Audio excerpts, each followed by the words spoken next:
Lyca production Subaskaran தயாரிப்பில் கமல்ஹாசன் சங்கர் கூட்டணியில் Indian 2 July 12 முதல் திரையரங்குகளில். நம்ம சென்னை சில்க்ஸின் பெருமை மிகு ஆடி சேல். தரமான ஆடி, பெருமை மிகு ஆடி. சேட்டையை காட்டிய வடக்கன்ஸ், சைபர் கிரைம் போலீசுக்கே சர்க்கஸ். மத்திய பிரதேசத்தில் ஒரு வாரம் ஹால்ட். தீரன் பட பாணியில் கோவை சம்பவம். கோவை மாவட்டத்தைச் சேர்ந்தவர் தொழிலதிபர் ஜார்ஜ். இவரது மொபைலுக்கு சைபர் கிரைம் போலீசார் என சொல்லி அழைப்பு வந்துள்ளது. போனை எடுத்த ஜார்ஜிடம் அவரின் வங்கி கணக்கில் சட்டவிரோதமான பண பரிவர்த்தனை நடந்திருப்பதாக தெரிவித்திருக்கின்றனர். போலியாக ஆவணங்கள் தயாரித்து ட்ரக் மாஃபியா கும்பல் பண பரிவர்த்தனை நடத்தியிருப்பதாக தெரிவித்த அவர்கள் அதற்கு நடவடிக்கை எடுக்கப் போவதாக ஜார்ஜை மிரட்டியுள்ளனர். இந்த நிலையில் இதனை மறுத்த ஜார்ஜிடம் நடந்த விவரங்களை தெளிவுபடுத்த வேண்டும் என்பதற்காக கிராஸ் செக் செய்ய வேண்டும் என எதிர்த்தரப்பில் பேசிய நபர்கள் அதற்காக 65 லட்சம் ரூபாயை அவரது சொந்த வங்கிக் கணக்கில் இருந்து சைபர் கிரைம் போலீசாரின் பெயரில் பேசும் நபரின் வங்கிக் கணக்கிற்கு மாற்ற வேண்டும் என கூறியுள்ளனர். அப்படி பணம் அனுப்பும் போது RBI உதவியுடன் நாங்கள் குற்றவாளி இல்லை என்பதை நிரூபிக்க முடியும் என்று தெரிவித்திருக்கின்றனர்.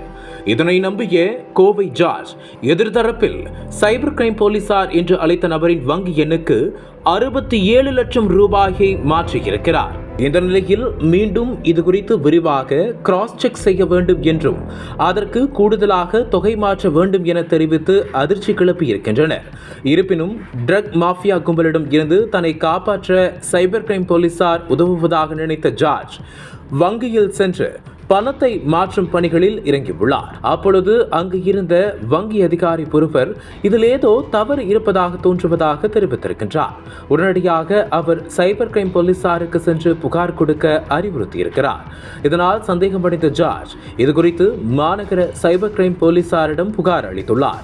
இந்த புகாரின் அடிப்படையில் சிட்டி சைபர் கிரைம் காவல் ஆய்வாளர் அருண் தலைமையிலான போலீசார் விசாரணை நடத்தி குற்றவாளிகளை நெருங்கியுள்ளனர்.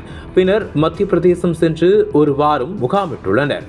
ஜார்ஜ் பண பரிவர்த்தனை செய்த சைபர் கிரைம் கிரிமினல்கள் வங்கி கணக்கின் IP அட்ரஸ், முகவரி உள்ளிட்டவற்றை ட்ரேஸ் செய்த போலீசார் ரவிக்குமார் சர்மா, முபில் சந்தில், அனில் ஜதாவு ஆகிய மூவரை அதிரடியாக கைது செய்தனர். மேலும் போலீசார் மேற்கொண்ட விசாரணையில் நூதன மோசடி விவரங்கள் தெரிய வந்தன. சைபர் கிரைம் கும்பலிடம் இருந்து 3 செல்போன், 2 லேப்டாப், 5 சிம் கார்டுகள், வங்கி கணக்கு விவரங்கள், பாஸ்புக்குகள், கணினி, ஹார்ட் டிஸ்கில் உள்ளிட்டவை பறிமுதல் செய்யப்பட்டன. வங்கி கணக்குகளை முடக்கிய சைபர் கிரைம் போலீசார் பணத்தை மீட்க நடவடிக்கையில் இறங்கியிருக்கின்றனர்.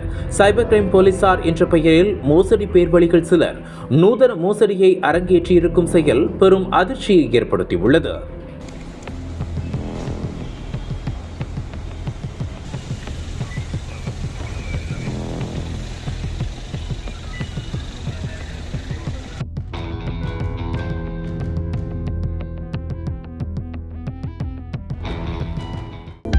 அனல் பறக்கும் செய்திகளை அப்டேட் செய்து கொள்ள நக்கீரன் களத்தை இப்பவே சப்ஸ்கிரைப் பண்ணுங்க.